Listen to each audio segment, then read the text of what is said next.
follow me, then you want me tell them on the tune. Lock it in just like that.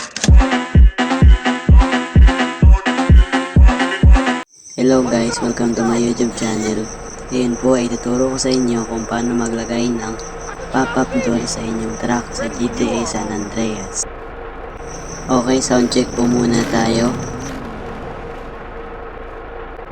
Hey, you pushing me?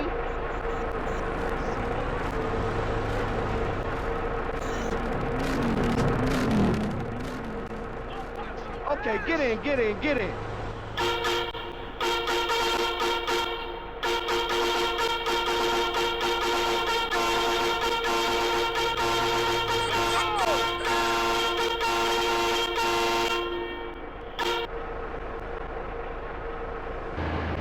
Hey, what's the holdup? Yun po, so let's start.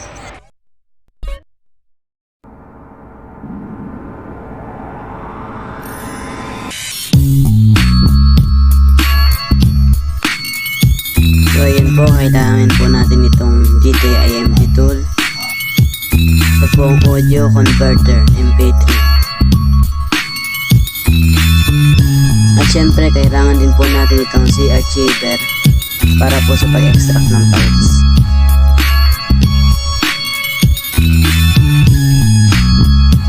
Kailangan po natin pumunta ng Google upang i-search po ang MP3 downloader. Ayan po, MP3 downloader.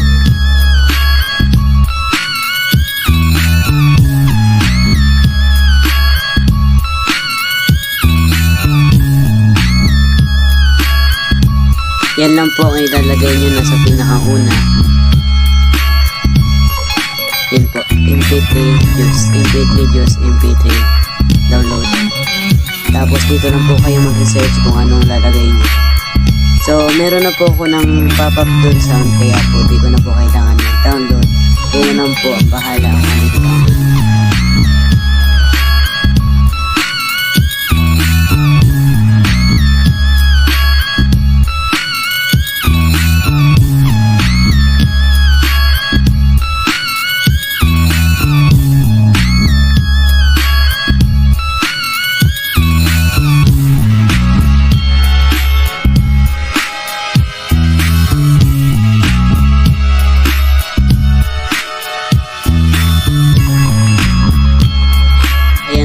Kapag po na-download na po natin yung lahat, ay pupunta na po tayo ng CR shader upang hanapin kung alin po yung ating dinownload.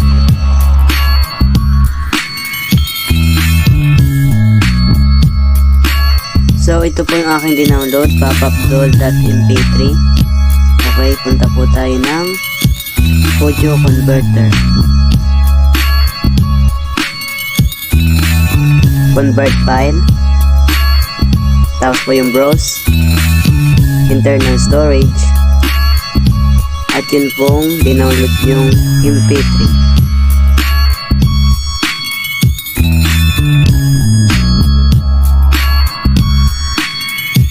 Naman po ay maglalagay po tayo ng bitrate. Lagyan lang po natin 64 kbs CBR. Ayan po. Tapos po sample rate naman po ay 22,050 Hz. At syempre sa channels po ay mono 1.0. Yun lang po ang kailangan gawin. Tapos po convert. Pagkatapos po niyan ay pupunta po tayo ulit ng CR shader upang ilagay na po yung ating na-convert na file.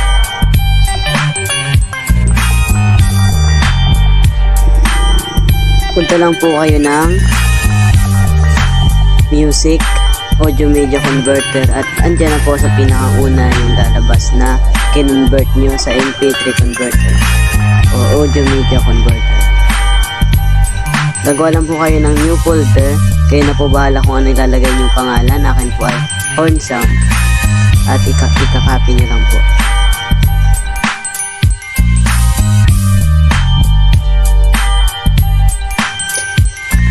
I-rename nyo lang po siya sa Sound 010. Yan po, Sound 010.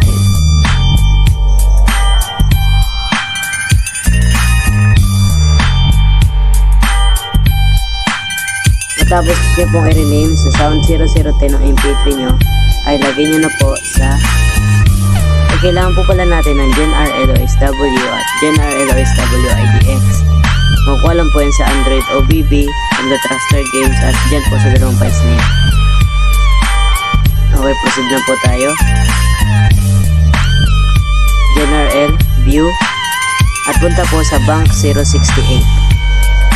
Okay, Bank 068.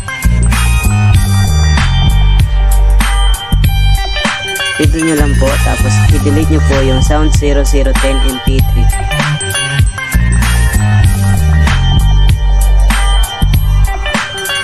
Matapos nyo pong i-delete, ay ipipinta nyo lang pong bilog sa baba, pinakauna, at punta po tayo sa horn sound of yung ginawa nyo pong folder. Tapos po nandiyan po yung Sound 010 MP3, tapos compression level, tapos po no compression, then add.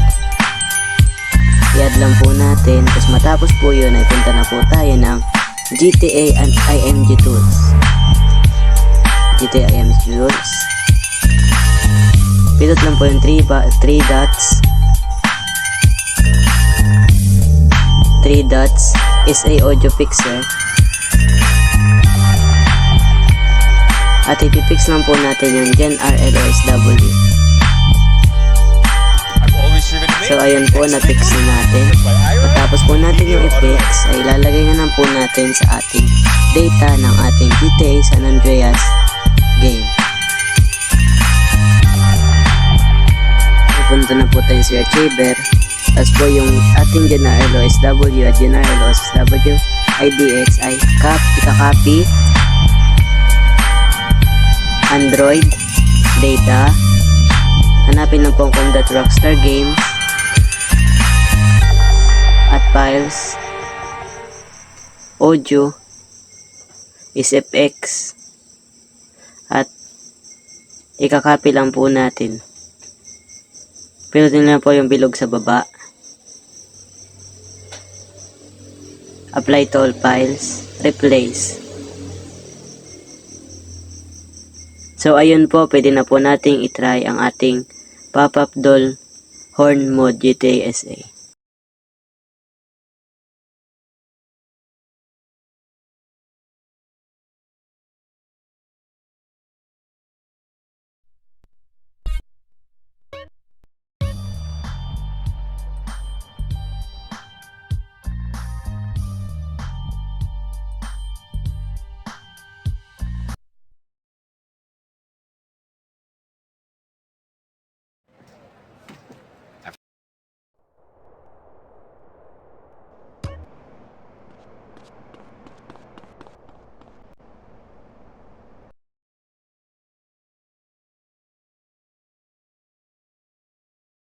So dito po medyo ulitin ko lang po ang aking GTA San Andreas game at medyo nag-crash lang po. Dahil po ito sa files. Okay, replay again, restart.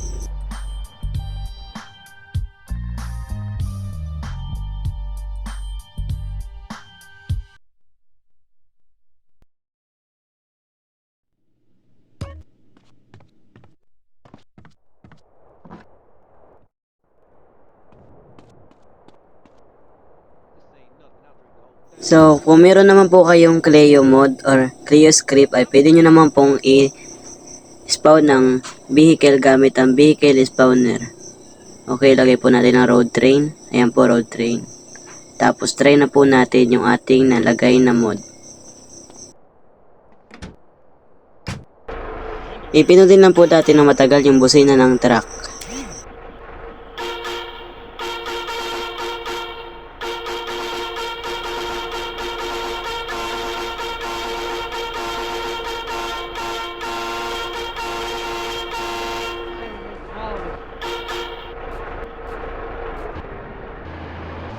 So ayun po guys, salamat po sa panonood. Hanggang dito na lang po ang aking video.